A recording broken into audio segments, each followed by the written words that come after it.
Welcome to Gus Tech. Can you hear me now?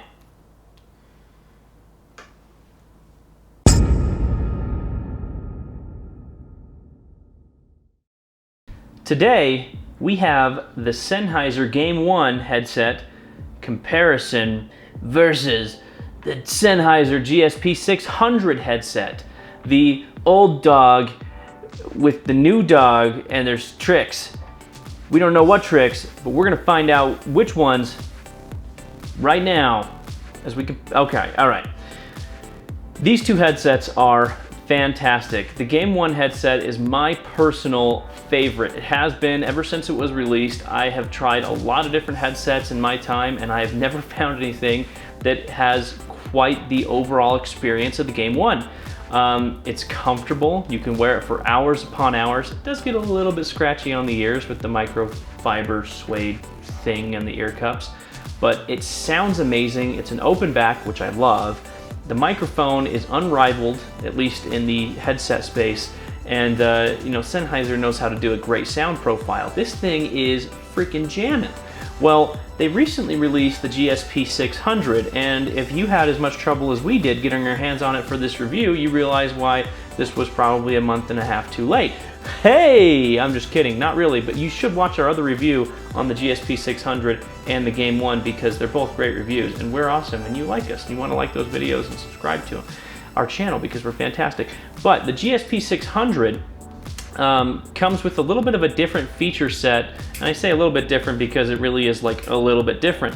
One of the main differences you'll notice is that the cable is detachable on the GSP600, where on the Game 1 it is not detachable. So if you ever screw up this cable, you are SOL, which means sure out of luck, and that's not a good thing. But I will say that the overall design of the Game 1 versus the GSP600 definitely goes to the Game 1. It's lighter, it's a better footprint, it doesn't look as ridiculous on your head. Let me show you.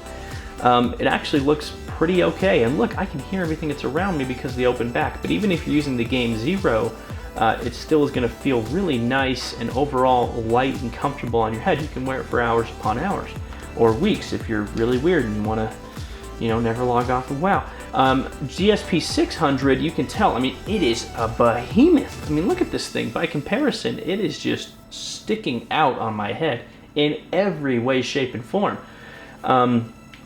So ergonomically, it definitely goes to the Game 1. They nailed it with this, and I don't know why they abandoned this look. It may be because they're trying to attract more of the 12-year-old gamers as opposed to the ones that actually know their... Anyway, the microphone is fantastic on the GSP600. It actually is a slightly different microphone. The sensitivity has gone down on the GSP600 versus the Game 1.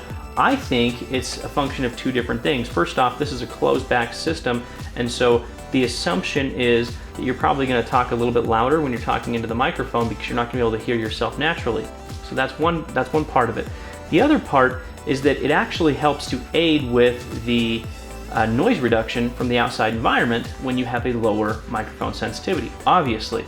So the expectation, I believe, is that you're going to wear this headset with the microphone a little bit closer to your mouth. Although overall, sound quality, and I've talked with a lot of people on Discord, I played a lot of audio outputs from myself talking and tried to play them back. I really can't tell a difference. So I'd be surprised if you could as well. Honestly, I think the biggest difference is just going to be how close you're going to hold it to your mouth, or maybe the sensitivity output that you put into Discord or Windows. So I will say that after extensive use of the GSP600, it does feel like it's better construction quality than the Game 1.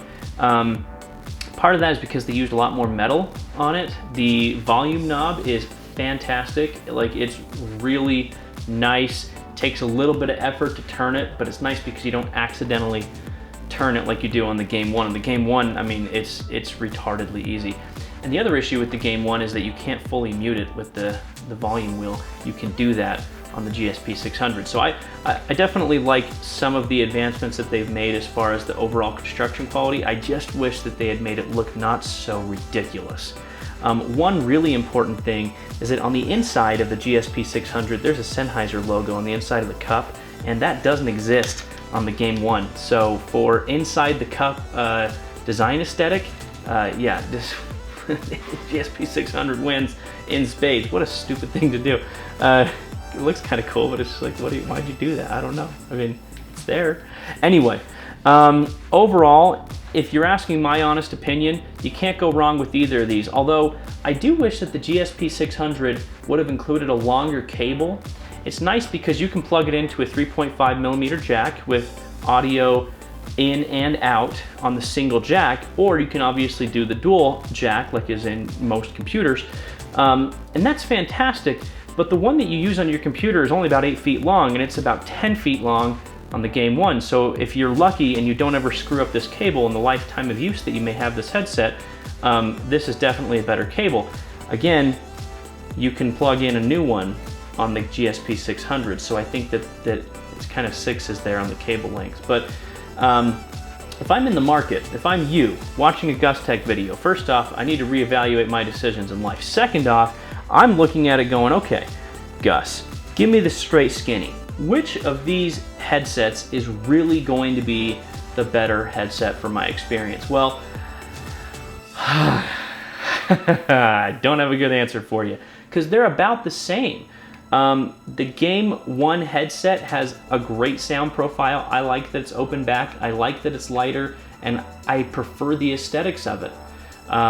So that kind of wins my vote in everyday use, but I'm certainly not settling when I'm using the GSP600 because this has a great sound profile, especially for a closed back. It sounds incredibly crisp, like amazingly crisp for the amount of money that you're spending on this. It's ridiculous. When you attach this to a DAC, it is amazing. It's a fantastic headset. So I really can't complain a lot about either one of these. What I can say is that if you're in the market for a brand new GSP600, good luck finding one. And second off, when you do buy it, recognize that you're probably gonna have to pay full price for quite a while because this is a brand new headset. It's not gonna go down in price for quite some time. The Game 1 headset, however, has been on sale for 150 bucks before. You can find them used and refurbished. I've had mine for several years. I've literally never had a single problem with it, not one issue. So I think that value-wise, it might be a better proposition because I don't feel like you're getting enough to justify the potentially increased price tag on the GSP600, unless you really need a closed back system and you love the fact that it looks like you're wearing a space age gaming headset. All in all, guys, you can't go wrong with either of these. Links to both of these in the description below. Make sure you click on those if you want to purchase this. As always, please like and subscribe. Share this video with your friends, your family, your relatives, your Aunt Nanny, Johnny Banani, whomever. I don't care, but we love you guys. We're so glad you watched this fantastic video. We know you loved it too. We are GusTech. We'll see you next time. Can you hear me? We'll see you next time.